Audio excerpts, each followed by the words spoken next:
দৃশ্য কেইটামান চাওক। বাহিৰৰ পৰা দেখাত এখন তেনেই সাধাৰণ ব্ৰইলাৰ ফাৰ্ম, কিন্তু ভিতৰত ভয়ংকৰ বিষাক্ত এখন সাম্ৰাজ্য।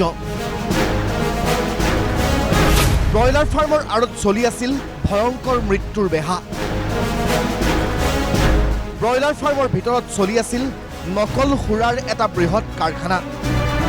এই ঘটনা চিৰাং জিলাৰ চিডলি থানাৰ অন্তৰ্গত ডুবি গাঁৱৰ চুৰানা মুছাহাৰী নামৰ এজন অসাধু ব্যক্তিয়ে ব্ৰইলাৰ ফাৰ্মখনত প্ৰস্তুত কৰিছিল বৰবিহৰূপী নকল সুৰা।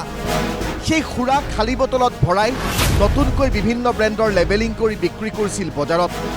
এই খবৰ আছিল চিৰাং জিলাৰ আবকাৰী বিভাগৰ হাতত। সেই অনুসৰি চিৰাং আৰক্ষীৰ সহযোগত সোমবাৰে আবকাৰী বিভাগে চলাই অভিযান। জব্দ কৰে সুৰা প্ৰস্তুতকাৰী মেচিন, বিভিন্ন ব্ৰেণ্ডৰ সুৰাৰ খালী বটল, বিভিন্ন ব্ৰেণ্ডৰ লেবেলৰ লগতে বহু সামগ্ৰী। লগতে জব্দ কৰে 1200 লিটাৰ সুৰা প্ৰস্তুত কৰোঁতে ব্যৱহাৰ কৰা কেঁচা সামগ্ৰী। ৰাতিপুৱা এটা ৰেড মাৰিছোঁ। মানুহজনৰ নাম হ'ল চুৰানা মুছাহাৰী, ঠিক আছে। আমাৰ চিক্ৰেট ইনফৰমেশ্যনত গম পোৱা হৈছে যে মানুহজনে মানে ইলিগেল মদৰ বেপাৰ, বটলিং, যোনটো এক্সট্ৰা মানে আপোনাৰ মদ মানে বটলবিলাক মানে বনাই পেকেজিং কৰে আৰু মানে সেইটো ক'ৰবাত ট্ৰান্সপৰ্টেশ্যন আৰু চেল কৰে। বহুতখিনি আইটেম আমি চিজ কৰিছোঁ। এৰাউণ্ড 500 কেছেছ আমি ফেক মদৰ বটল পাইছোঁ। আৰু আপোনাৰ কাৰ্টুন আছে, খালী কাৰ্টুন আছে, বটল কেপ আছে, এৰাউণ্ড 90,000 বটল কেপ আছে, এমটি বটল আছে আৰু বহুতখিনি আমি ইনভেষ্টিগেশ্যন কৰি আছোঁ এতিয়া। ইয়াতে দুটা লোকেশ্যন আছে। এটা লোকেশ্যন হ'ল আপোনাৰ যোনটো এইটো প্ৰেজেণ্ট লোকেশ্যনটো হ'ল এইটো হ'ল আপোনাৰ কি কয় সুন্দৰীয়া, আৰু এটা লোকেশ্যন যিয'ত মানুহৰ ঘৰটো আছে এইটো হ'ল আপোনাৰ দুলাগাঁও, যোনটো দুলিগাঁও আপোনাৰ বাসুগাঁও PSৰ আণ্ডাৰত পৰে। তাতো আমি বটল এমটি কেপবিলাক পাইছোঁ আৰু খালী কাৰ্টুনবিলাক পাইছোঁ। এইটো আমি লিকুইড এৰাউণ্ড 1200 লিটাৰ্ছ পাইছোঁ। আপোনাৰ 5টা ড্ৰামত আছে এইটো। আটাইতকৈ ভয়ংকৰ কথাটো হ'ল এই অভিযানত জব্দ কৰা সুৰা প্ৰস্তুতকাৰী কেমিকেল ভৰ্তি কেইবাটাও ড্ৰাম ব্যৱহাৰৰ ম্যাদ উকলা।